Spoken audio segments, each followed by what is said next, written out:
ఖమ్మం జిల్లాలో రాజకీయాలు ఎప్పుడు ఎలా మారతాయో ఊహించడం కష్టం.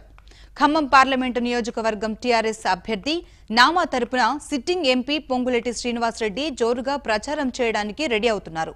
తనకు టికెట్ రాకపోయినా నామా గెలుపునకు కృషి చేస్తానని అంటున్న పొంగులేటి శ్రీనివాసరెడ్డితో మా ప్రతినిధి కిరణ్ ఫేస్ టు ఫేస్. రాజకీయాల్లో శాశ్వత మిత్రులు శాశ్వత శత్రువులు అంటూ ఎవరు ఉండరని ప్రస్తుత రాజకీయాలు రుజువు చేస్తున్నాయి. ఇదే నేపథ్యంలో కేసీఆర్ ఎలాగైనా ఖమ్మం పార్లమెంటు స్థానాన్ని దక్కించుకునేందుకు ప్రత్యేక ప్రణాళికతో ముందుకు సాగుతున్నట్టు తెలుస్తుంది. దీనికి సంబంధించి గత సిట్టింగ్ ఎంపీగా ఉన్న పొంగులేటి శ్రీనివాసరెడ్డికి టికెట్ ఇవ్వకపోవడం కావచ్చు, అట్లాగే టీడీపీ నుంచి వచ్చిన నామానాయకుడికి టికెట్ ఇవ్వటం కావచ్చు, ఎలాగైనా ఖమ్మం సీట్ని గెలవాలన్న పక్కా పూహంతో వాళ్ళిద్దరిని కలపడం కావచ్చు ప్రస్తుతం జరుగుతుంది. దీంతో మనతో మాట్లాడేందుకు గత ఎంపీగా ఉన్నటువంటి పొంగులేటి గారు చెప్పండి, అలక వీడియారా ప్రస్తుతం నామానాగేశ్వరరావు గారి తరఫున ప్రచారం చేయడానికి సిద్ధంగా ఉన్నారా? జై తెలంగాణ. తెలంగాణ రాష్ట్ర ముఖ్యమంత్రిగా టీఆర్ఎస్ పార్టీ రథసారథిగా రాష్ట్ర అధిపతిగా కేసీఆర్ గారు తీసుకున్న నిర్ణయం ఏదైతే ఉందో ఖమ్మం పార్లమెంటుకి నామానాగేశ్వరరావు గారిని టీఆర్ఎస్ పార్టీగా అభ్యర్థిగా ప్రకటించడం, ముమ్మాటికి నామానాగేశ్వరరావు గారి గెలుపుకి నేను నాతో పాటు పయనించే ప్రతి ఒక్క నాయకులు కార్యకర్తలు కష్టపడి పనిచేసి ఈ ఎన్నికల్లో అత్యధిక మెజార్టీతో నామానాగేశ్వరరావు గారిని గెలిపించి కేసీఆర్ గారికి ఖమ్మం పార్లమెంటు ప్రజల పక్షాన గిఫ్ట్గా ఇవ్వనున్నాం. నామానాగేశ్వర గారు చెప్పండి, గతంలో మీ ఇద్దరు ప్రత్యర్థులుగా ఉన్నారు. అప్పుడు ఎన్నికల్లో మీరు ఓటమి చూసేసారు, ఆయన గారు గెలిచారు.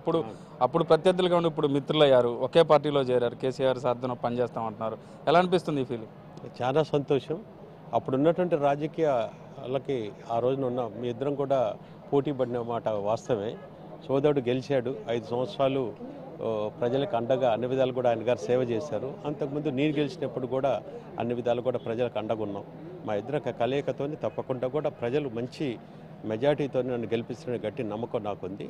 ముఖ్యంగా కనుక చూసినట్టయితే గత 5 సంవత్సరాల నుంచి ముఖ్యమంత్రి గారు చేపట్టారు. తెలంగాణ ఏర్పడిన తర్వాత ముఖ్యంగా తెలంగాణ ఏర్పడిన తర్వాత మొదటి 5 సంవత్సరాలలో ఏదైతే సంక్షేమ పథకాలు కానివ్వండి, అభివృద్ధి కానివ్వండి, ఇవన్నీ చూసిన తర్వాత మొన్న జరిగినటువంటి అసెంబ్లీ ఎన్నికల్లో మొత్తం కూడా రాష్ట్ర ప్రజలు మొత్తం కూడా కేసీఆర్ గారికి మద్దతుగా ఉన్నారు, టీఆర్ఎస్ పార్టీకి మద్దతుగా ఉన్నారు. అదే ఇది ఈసారి ఇక్కడి నుంచి కూడా మన ఖమ్మం జిల్లా నుంచి కూడా ఆ విధంగా మరి మద్దతు ఇచ్చి ఏదైతే నన్ను కేసీఆర్ గారు నిలబెట్టారో నా గుర్తు కారు గుర్తు వారు ఇచ్చినటువంటి దీనికి ఖమ్మం జిల్లా ప్రజలందరినీ కూడా మమ్మల్ని ఆశీర్వదించి కేసీఆర్ గారి నాయకత్వాన్ని బలపరిచి ఈ యొక్క 16 సీట్లకు 16 గెలిపించి పార్లమెంట్కి పంపించాలని మీ ద్వారా కూడా కోరుకుంటున్నాను. మా గుర్తు కారు గుర్తుకు ఓటేయమని కోరుకుంటున్నాను. ఇది మొత్తం మీద గతంలో ఉన్న ప్రత్యర్థులుగా గెలిపోవటంలో ఎన్ని ఉన్నా కూడా శత్రువులుగా ఉన్నా కూడా ఇప్పుడు మిత్రులు అయ్యాము.